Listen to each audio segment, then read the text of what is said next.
Buku Wahyu ini menerangkan tentang keadaan yang terjadi pada akhir zaman ini. Dan Yohanes menuliskannya. Dan firman Tuhan mengatakan ini akan segera terjadi dan harus terjadi.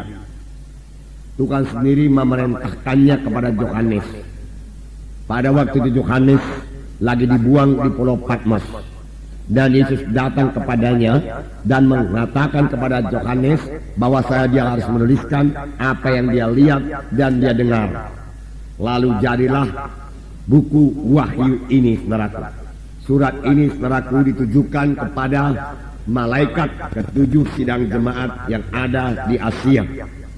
Yang dimaksud dengan malaikat sidang jemaat di sini adalah pemimpin sidang atau gembala sidang. Bukan malaikat yang biasa melayani di sorga. Malaikat yang biasa melayani di sorga, dia sudah melihat semuanya, saudaraku.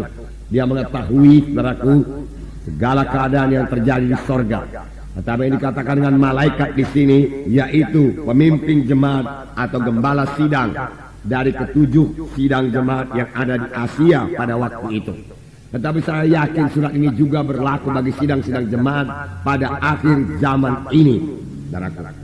Karena buku Wahyu ini berlaku terus sampai Tuhan Yesus datang kedua kali.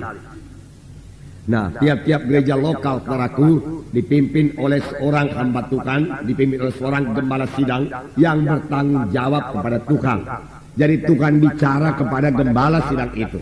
Tuhan bicara kepada malaikat sidang jemaat itu. Dia yang bertanggung jawab kepada Tuhan. Memang dia dibantu oleh tua-tua sidang dan pelayan-pelayan Tuhan yang lain, saudaraku, untuk menyampaikan maksud Tuhan kepada sidang tersebut, saudaraku. Dikatakan juga bahwasanya Tuhan Yesus berjalan-jalan di antara ketujuh kaki dian itu. Ketujuh kaki dian itu, saudaraku, adalah jemaat atau gereja lokal. Kita katakan sekarang dengan gereja lokal. Yaitu Tuhan Yesus berjalan-jalan di antara ketujuh kaki dian itu. Tuhan Yesus begitu eratnya, saudaraku, dengan gereja lokal. Bahkan Tuhan Yesus sebenarnya menyatu dengan gereja lokal itu. Pada waktu, saudaraku, Saulus menganiaya sidang jemaat, dia dalam perjalanan ke Damsyik untuk menangkap orang Kristen untuk dipenjarakan maupun untuk dibunuh. Di tengah jalan satu sinar menerpa Saulus, dan Saulus jatuh ke tanah. Dan terdengar satu suara yang berkata, "Saul, Saul, mengapa engkau aniaya aku? Siapakah engkau, Tuhan? Akulah Yesus yang engkau aniayakan." Bagaimanakah Saul bisa menganiayakan Tuhan Yesus? Tuhan Yesus sudah berada di sorga pada waktu itu. Tetapi begitulah Tuhan Yesus menyatukan dirinya dengan sidangnya. Yesus ada dalam sidangnya. Sehingga Tuhan Yesus berkata, "Akulah yang kau aniayakan.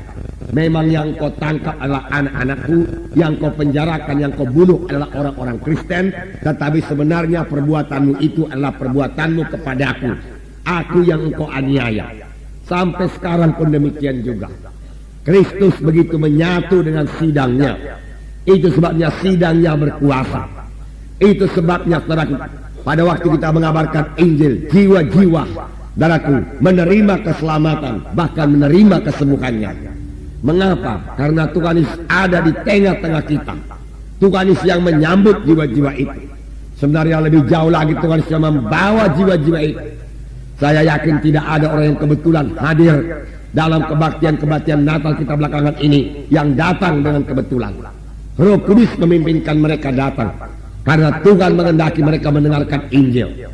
Karena ada firman Tuhan juga berkata, sebelum Tuhan Yesus datang kedua kali, Injil harus dikabarkan ke seluruh muka bumi ini, sehingga tidak ada nanti orang yang berdalih-dalih. Dia sudah mendengar berita Injil.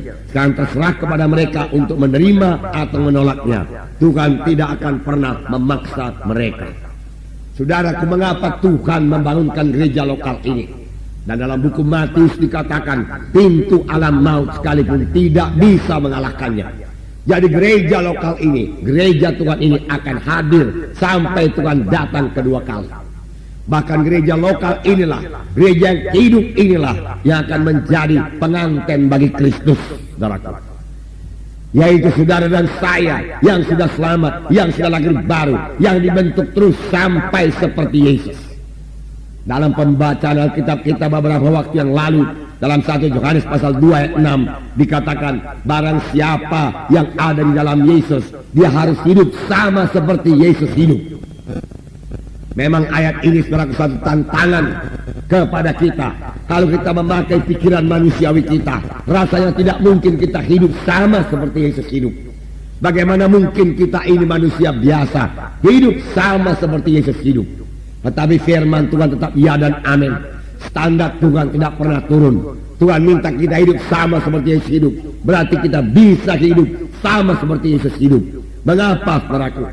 Bagaimana firman Tuhan 2 minggu yang lalu saudaraku dikatakan, orang yang ada dalam Kristus tidak berbuat dosa lagi.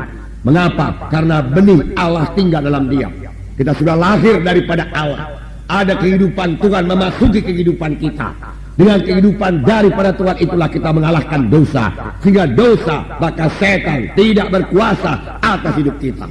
Dalam kebaktian-kebaktian Natal, jiwa-jiwa ditantang untuk bertobat, meninggalkan semua dosa, meninggalkan semua kebiasaan-kebiasaan yang jelek. Banyak di antara mereka berpikir, saya tidak akan sanggup meninggalkan kebiasaan saya yang sudah begini lama mengikat saya. Saya sudah mencobanya beberapa kali, tetapi saya tidak juga berhasil. Memang dia tidak akan berhasil, saudaraku, sepanjang dia mencoba melepaskan kebiasaannya yang tidak baik itu dengan kekuatannya sendiri. Nah, tapi pada waktu dia mengandalkan Yesus yang di dalam dia itu, saudaraku, untuk membantu, menolong, saudaraku, menguatkan dia bebas, supaya bebas daripada ikatan itu, dia pasti berhasil, saudaraku. Dia pasti berhasil. Saya sendiri tidak bisa melaksanakannya. Saudara sendiri tidak bisa melaksanakannya. Tetapi kita tidak sendiri, saudara. Yesus di dalam kita itulah yang melaksanakannya. Oleh sebab itu, yang kita berkata, bersama-sama dengan Yesus kita melaksanakan pekerjaan yang besar.